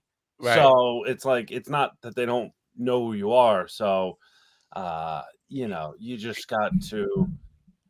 Yeah, it's got to test because any individual. Listen, I know this very well that people cannot like you. They can judge you pretty quickly and say that's not my kind of guy. I get that all the time. But to have a room full of people who, the room is packed with people who don't like you. That's a very weird experience. Like everybody here thinks I'm a dick right from the start. Like they just took one look at me and summed me up as I don't like this guy. I was headlining in West Virginia, and I was booked to do an hour. The first comic was supposed to do 15 minutes. 2 minutes into it, he hadn't gotten a laugh yet. And he said, fuck this. And he put the mic down and walked off the stage, leaving 13 minutes on the floor. The host, and then the feature didn't show up. And so the host looked at me and he goes, can you do 90 minutes? 90 minutes. Wow. And I said, sure. I said, yeah, I got you. And I did 86 because that was close enough. But Jeez, but man. the guy. Now the point was that we was talking about the guy after 2 minutes with 13 minutes left in his set said fuck this and just walked off the thing, just left. Damn. Wow. Dude, the show this last weekend, we had a guy who showed up, saw how many people there was, and said, "I'm not going on." That's terrible. That's unprofessional. Let's Well, 10 when minutes, just right off the bat, right on the floor. Just fuck, man. when I produce my shows, I tell the comics before the show when I send out the details, and at the show, I said, you do your time. So if you're doing 15 minutes, like prison, yeah, it's got to be that way. I tell them it's like you need to do your time. I don't care if you are dying on stage. That's part of the deal. Finish your fucking time. Right. Now, Ron, you sound like a warden. You're doing your time. No, there is no work when you release. produce shows, you have to be a warden. When you produce comedy shows, you have to be a warden sometimes. I'll come do a show for you, Jail Daddy. Let's go. Yeah. So, Ralph, as a person who come through the ranks and paid his dues, to use a cliche, and done every step of that, does it get easier as you get become a headliner? Like people are. You would think and hope that when people are buying the tickets, they know who they're buying the ticket for, they're coming to see that person, rather than as a feature, they're coming to see the other guy, not you necessarily. Does that get easier in some respect? Yeah, I think it does. I mean, it's just with the way social media is now, it's just you got to put out content so people that know who you are. Most of the time, still people don't have a clue who I am. They'll see my face on a poster. They might Google me, YouTube me, Instagram me before a show, but a lot of times people have no idea who I am. Right. Like I was up in Vermont this past Saturday, and this older couple was like, "We've never been to this club. You were our first show, and if the other shows are going to be like this one, we're definitely coming back." Wow. So, and there was legit. There's like 15 people. It was like a small show. It was like, I don't know. You got to just do like you said before, you got to do your time, and you have to treat every show as if no one is going to see you. See, like I remember growing up, I grew up during Jordan. Okay. Michael Jordan, greatest basketball player of all time. And he had this thing where he goes, I go out every game and I give 110, 150% because I don't know who's in the crowd that's never seen me before and might not ever see me again. Right. So, that might be their one shot. And so I just relate it to stand up. You want to go out, you want to have a great show. I don't care if it's a sold out show or there's 10 people. Like I'm going to go do my time. I'm going to have fun. The big thing that I think people forget is that this is a privilege. This is a privilege to do what we do. The fact that we can pay bills by making people laugh is so unbelievably amazing. Like, how could you not be happy just to be up on stage? I couldn't agree more. 100,000%. I've been goddamn right. For people who they define making it as being like Dave Chappelle big. And like you're missing out on so much of the blessing that the life is, because even in some of I mentioned this last time. Last weekend I had what would be described as a terrible gig. Of course, the drummer who was on the gig said no, it was a normal gig for me. I wanted a better one, but that was his perspective. But my perspective is, it was a terrible gig that still it beats everybody else's life, normal people's lives, by a million miles. I enjoy it. There's something I can take from even the fact that I'm doing a gig and getting out to be part of the community and dealing with the other musicians on my gigs and all that kind of stuff. It's a blessing, and I think too many people forget that. They get caught up in rich and famous, what they define making it, and I think that's you're missing out on the journey when you do that. So, dude, I couldn't agree more. Missing out on that, like not valuing the intrinsic side of what we do, like the fact that we get to brighten people's days, we get to get on stage and do what we love, we get to travel to places we may not ever get to go because I got a gig there. You know, like why the fuck would I go to bumfuck Michigan? I never would. But I got to go up there and entertain 110 people. And we have one right here in Long Island. I'm like one town over. Right. But that's what I'm saying though. Like you can go places you'd never even think about. Like there's so much more, like the whole process of doing comedy, whether you're starting out or you've been doing it forever. The process is so fucking cool. Like why would you want to skip that anyway? You know? Like value it. Quit just going after dollar signs. Enjoy it a little bit. Smell the roses. Fuck people up. Have fun. Who hurt you? Who hurt you, Steven? What is wrong with you? You don't even want to get into that. What is wrong with him? That's so damaging. Everything. That attitude, that whole upbeat attitude about comedy, that is so. I know. It's fucking gross. My bad. Ralph, you mentioned social media stuff, and this is Laurie Kilmartin, who used to be a writer on Conan. I don't know if she was the head writer or head giver. I know. That was. I just slips out sometimes. The devil. Down, Matt. Down. Cross the bad line. Dog. Right. But she said something about the haves and have-nots in comedy. The haves are the people who can hire a social media person to do all their video content and stuff that they put on the web. And the have-nots in comedy are the people who are still doing it themselves. And my question about that was, how can a comedian, no matter how big you get, ever trust a non-comedian or just some social media jockey to pick out the right stuff to do online, post your content for you without burning good material or putting out shit that's not funny and all that kind of stuff? That's a tricky place to be. I'm assuming you're still doing your own social media work. Yeah. You ever just trusted like some social media kid? No, well, I mean, also too, it's like you gotta, watch your sets or listen to your sets. Like it's very, I don't know. I sit after every weekend, after every set, yellow notebook with a, you take your notes, you see what worked, and that's how you got to go through everything. I see a lot of headliners hiring people that do social media or that edit clips, and then the trade-off is stage time. Right. I know several big name comics that are doing that, and good for them. Kudos. I think having somebody that is in comedy that can do social media and edit your clips, I think that's huge. But listen, if you're at this level where you're a nationally touring headliner, that's still part of the process. Like I feel like unless you're at like a Bill Burr, Sebastian Maniscalco level, Seinfeld, Ali Wong, like unless you're at that level, you should be going through and looking at your stuff. Chappelle doesn't have to look at his stuff. Chappelle knows what he does is funny. He has everything down. But like people that are on my level or even a little bit above, like there's still it's still part of the process. Like I feel like that's how you get disconnected from your craft, where it's like this is what made you successful: writing, editing, watching your clips. Right. So why would you stop? Disconnected part of that. This is interesting because I have discovered a lot of people I've become fans of by Reels, which I never thought would ever.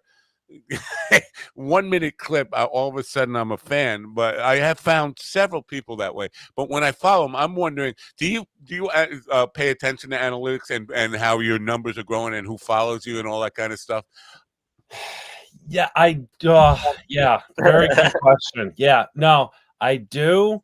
I do. Ralph, you can go ahead and bang your head on the table if you want.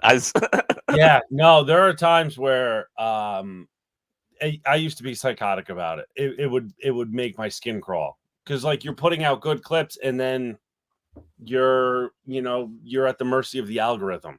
So Right. It's like one wrong hashtag. Like I used to do a lot of like weed jokes, and so like you do a hashtag 420. Nobody's gonna fucking see that. Your hashtag Mary Jane, like all these little hashtags, it will throw your stuff off on the algorithm. Right. And so it's I don't know, it's frustrating. You want to So, make like, it to be a science, but it's not a science. Like Ron just had a bit that went viral the other day, but unexpected. It wasn't a planned viral thing, but people make it seem like, oh, there's a science to this, and you can there's a way to make anything go viral, even if it's shit. and you never know. It's like throwing darts in the dark. It's like hope you put something out and you hope people are going to see it and react to it, but it doesn't always work out that way. It's very frustrating. Yeah, I think the stuff that you just throw out there, like, all right, whatever, fuck it. If you have that mentality, that's what's going to do well. Or it's like kind of like when you record a set where it's like you're trying to get this perfect set. There's so much pressure that it's a great, great set. Or you could just have that mentality of I'm going to record everything, and then whatever happens, happens. Yeah. Now, what's your? I noted you had a special at 40. Now I'm thinking that was in 2021. 40 and 40 or 44-40 or something like that. Yeah, I recorded it at Laugh It Up in Poughkeepsie, New York, in November of 2022. So did you call it an album or did you call it a special? Then this is a thing now. People are like, the words matter. This is my album, even though I'm recording it on video. This is an album, and this is a special. And like, what's the difference? This difference, I think, is probably who puts money behind it. Like if it's on Netflix, it's a special. If it's on Prime and you are paying for it for yourself, you might want to call it an album. I don't know what did you call it? Did you call it? Honestly, I just called it an album, and that was that. It was the way I look at it now, as opposed to when I looked at it a year and a half ago. It's two entirely different things. But at the end of it, it's still just an album. That's it. Right. So, do you put it on Spotify then? Yeah, it's on. I mean, it's out there. It's everywhere. It's everywhere you could possibly stream it. I did it through DistroKid in TuneCore, and so it's fucking out there. Is it a frustrate? Because in the music world, we saw when you'd put something out and there were actual tangible results from the product, and now it's become where the product is just another marketing tool to get people, and the only way you're making any money to live off of is on live shows, and the product that you work so hard to put out is not going to sustain you. It's just going to be used as a marketing tool for what will sustain you, which is the live shows, which is a total different. It's the boomers that grew up in my era. It was the other way around. You did the live shows to support people buying the product. Now it's the other way around. You do the product to support the live shows. Is that a frustration, or is that just it's part of the life you signed up for? It's kind of just part of the life. Anymore for me with this album, it is just a mile marker. That's it. It's in all honesty, it's the second one I did. So the first one I recorded it at Caroline's right before COVID, and literally just never did anything with it. And so this was the second one, and the first one I released, and it's just to get your name out there. It's just, kind of like a notch on the belt, because you have to show these clubs, you have to show these bookers, like, hey, listen, you might not know me, but I'm kind of okay. I'm kind of good at what I do. Like, I did this. Like, I did. Bookers are more savvy than most people. I feel like the world of difference, and this was an eye opener to me around 5-6 years ago, that you could be really good in comedy. You could be like a major national headliner, and the general public might not know you. Yeah, but if you were that in like acting or music or any other art form, you'd be a household name. Like, there are no rock stars who people don't at least know the name. They might not know the music, but they know the name. But there are lots of comedians like Bill Burr. 2 years ago, I said, how many people don't know? I put it out on Facebook. How many people know who Bill Burr was?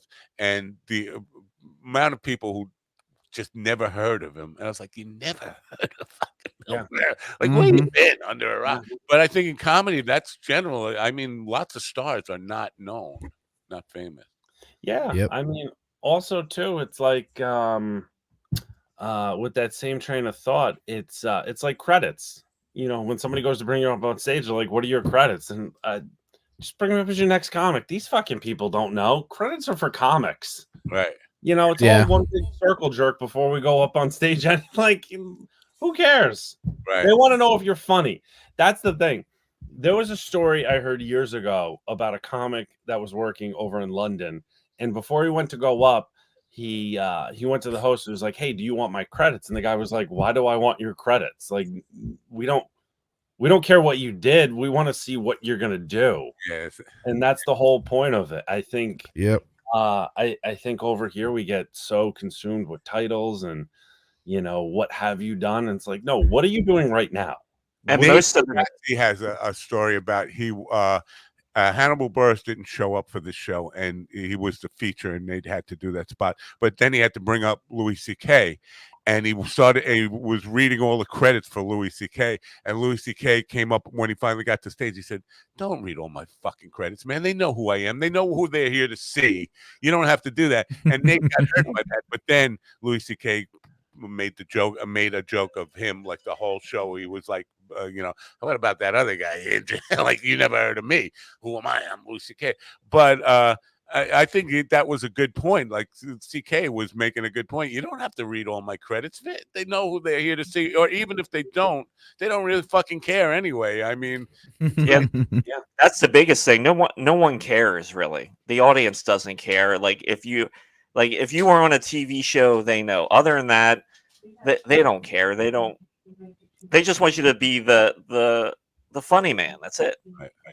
I do think it serves some purpose, especially if you have a comedian or a musician or whoever you're bringing up who is they need that little build up to get when they get on stage to feel like they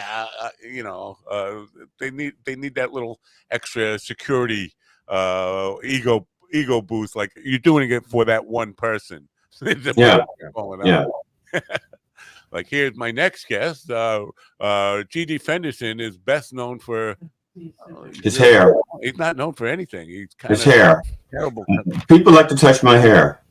Yes, that's what. And bad lighting. He's also known for bad lighting. That's true. That's also my complexion, though. Yeah.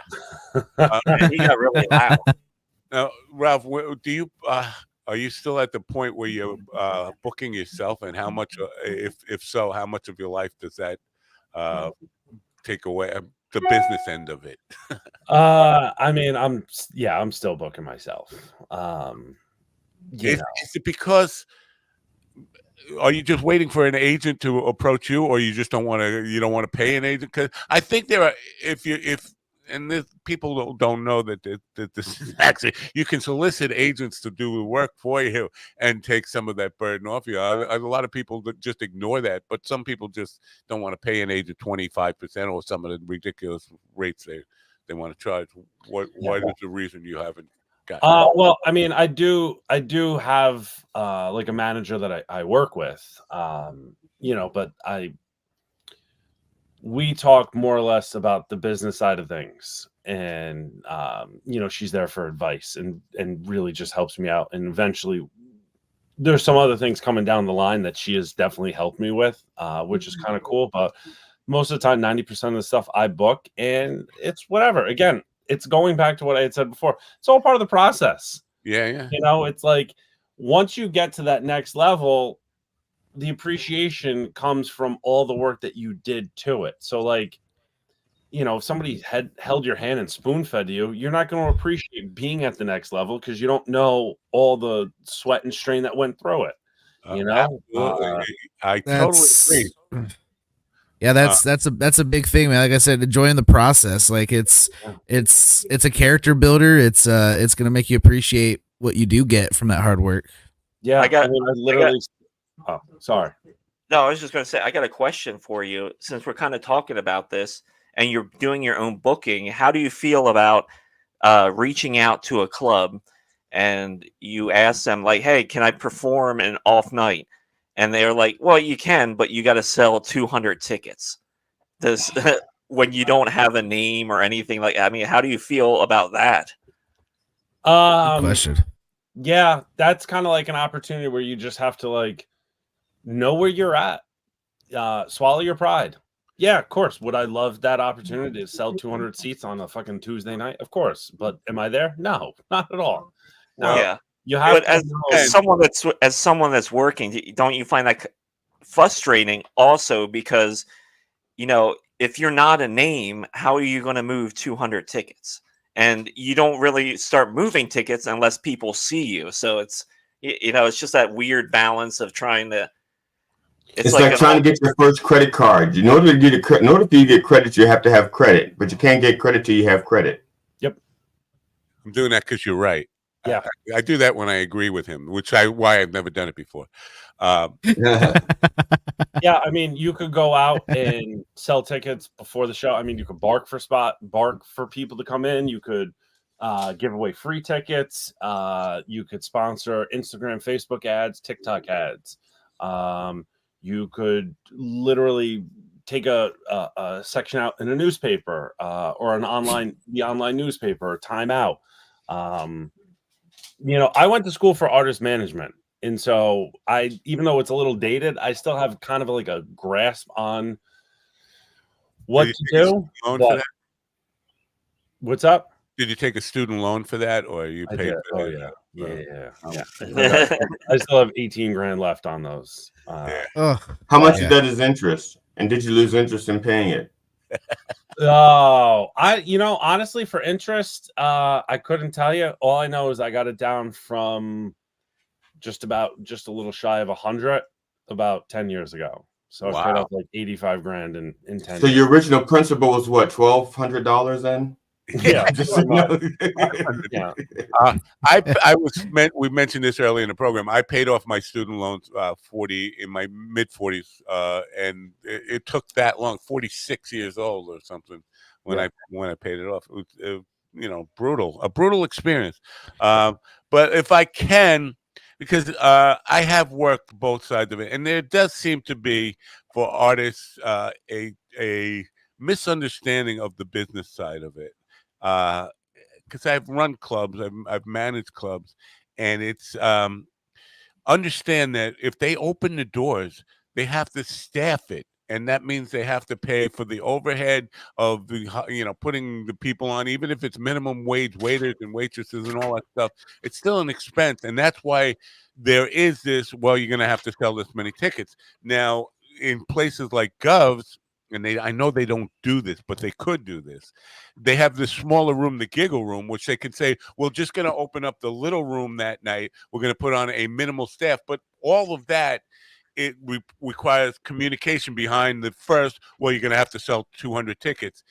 And you hear that as a deal breaker. I'm not going to sell 200 tickets. And the conversation ends there, where can we do something smaller where you put on like one bartender, two waitresses, and I can probably get you 25 to 40 people on a night, so that if you were going to be closed that night anyway, you'll make something. I'll have a night, but if you let that, you got to sell 200 tickets, deter you from the conversation, it becomes a dead end, and then you end up bitter about it. That's my soapbox on it. Well, I could I could serve drinks between, before my set and after, I'll serve the drinks. Yeah. I'll work the booth, I'll work the door, and I'll sell the drinks, and then I'll perform, and then I'll come back and bust the tables. Right. I just try to entice him with tax breaks on employing a crippled guy. Right. So now, Ralph, last week I had my friend Adam Snare on, who he basically started stand-up comedy at 44 years old. He's been in it about 5 years. He says 4 years, but it's been 5 years. I count. Mm-hmm. And he's up doing his 300th page show this month, which is really good in 4 years. But he described his path to that, which was working the door, and then working the door and doing a couple of minutes, and then getting some time, stage time, but then hosting for a considerable period of time. How long was your path to paying the dues, and starting out as a door worker? And did you go through all that hosting and all that stuff? Is it the same for you, that you had to go through all that?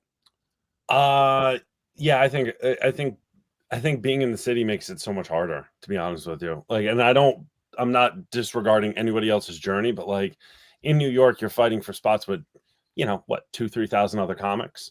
Right. So I would sell tickets. I would bark for a show. And mind you, I was doing all this while working a full-time big boy job. Like I was working 50, 60, 70 hours a week. And so I'd get done with work and then go bark 2 hours for a show that I might be hosting. So I had a stretch for probably like 3 years where I was working anywhere from 17, 18 hour days. Right. It was like every 5 days a week. And then you're on the weekends, you're barking for multiple shows. So, barking thing, I think most people don't get. Like, Steven in Fort Wayne, Indiana. They don't even have barkers there, right? I mean, I was barking for the festival when nobody was showing up. I was going out downtown and a barker on a street in Fort Wayne, Indiana. People it was. What the fuck is that? I actually had a good time, and I gave away like 17 tickets. Yeah. Wow. Yeah. Ralph, I love what you're bringing to the program here because it lines very much with the soapbox I've been on about. There are so many people who listen. There's nothing wrong. They look at working a full-time job while you're trying to do your comedian. It's like, I can't do that. And I'm better than that. And I just need somebody to discover the genius within me and give me my big break, and I'm going to be a star and bypass all that stuff. I think that's part of it, and they don't understand the struggle with that. You know, you're working a full-time job. By the time you get to your show at night, first of all, you're probably going to have a little low on energy because you worked a full day job, and then you have to do the best you can on stage, and then the next morning go back to that job that is wearing you out and be tired from the night before. But that's part of the journey. And so many people just want to bypass that thinking, that's not for me. And so I really appreciate you being open and about that. And, you know, you'll hear people saying, well, yeah, there's more than one way to do the right thing. I kind of disagree. There's more than one, maybe circumstances might be different, but in the end, nothing happens without working for it and really wanting it bad enough that you're willing to put up with enjoying the suffering. Yeah, no, yeah. And that's the thing. You have to love what you do. I love doing stand-up. For the first time I got on stage, I knew that this is what I was supposed to be doing with my life. And how old were you when that happened? When first time on stage? First time I got on stage, I was 29. Wow. 29. I was in upstate New York. I was in Albany. It was like pretty much like an all-black show, and I went up and just ripped it, making fun of white people, and it was fucking great. What were you Those doing? Are the best. You were there. They really are, honestly. Yeah. To this day, I smile. I look like in the candy store because I remember that night. I remember felt like I was trudging through mud to get up there, and I was so new that I had no idea what an applause break was. I didn't know that I was supposed to stop. I'm trying to fight through to get through jokes while they were clapping and laughing. Yeah, those shows are always great. The month of March, I spent the entire month in Indianapolis doing all black shows where I was the only white person in the building, not just on stage, but in the building. And those were some of the best shows. What's that? Did they know you were the Klan guy? It's public knowledge. It's public knowledge. But dude, it was the best shows. I mean, yeah. You don't expect it. Some of them were even hip hop shows where I was like the intermission entertainment, and still just those audiences are great, man. So much fun. It's so weird. I'm not going to get too much into politics here, I promise you. But Rudy Giuliani put out a tape. His first black show. He was saying what's wrong with comedy is there's not enough racism in it. We need more racism in comedy. And he was talking about we can't make fun of a black president like Obama. When they made that, we need to be able to just make fun of his blackness. And I was like, wow, if you want more racism, all you have to do is tune into this program. We have plenty of it here every day. We have racial jokes every day. I just have wait a minute. When do we do that? Because I am totally opposed to racist jokes. When do we do that? Because wasn't it just the other day you said 1 little, 2 little, 3 little? Are we still? See? Is wait a minute. Is Governor still on the air with us? Oh, thank you for reminding me. I got to say. Oh no. Yeah, because I can't see it until governors leave. We should probably mute. Adam Carolla announced some shows there it goes, but it's not this weekend. I should tell you who that goes this weekend, but do I have time to look that up? Goodbye, guys. No, we got 1 minute to actually